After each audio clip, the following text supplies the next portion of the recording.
voudrais partager avec vous aujourd'hui, c'est de comparer par exemple une équipe de football avec une entreprise.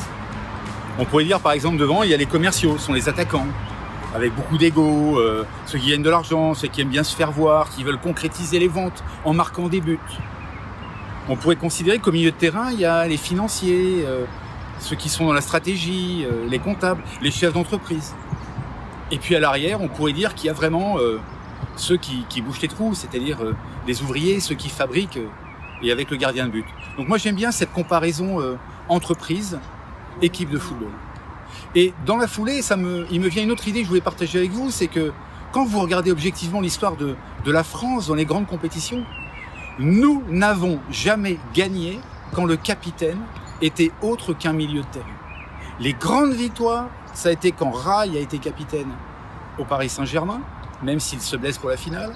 Ça a été lorsque Didier Deschamps était bien évidemment capitaine, quand Platini était capitaine, quand Zidane était capitaine.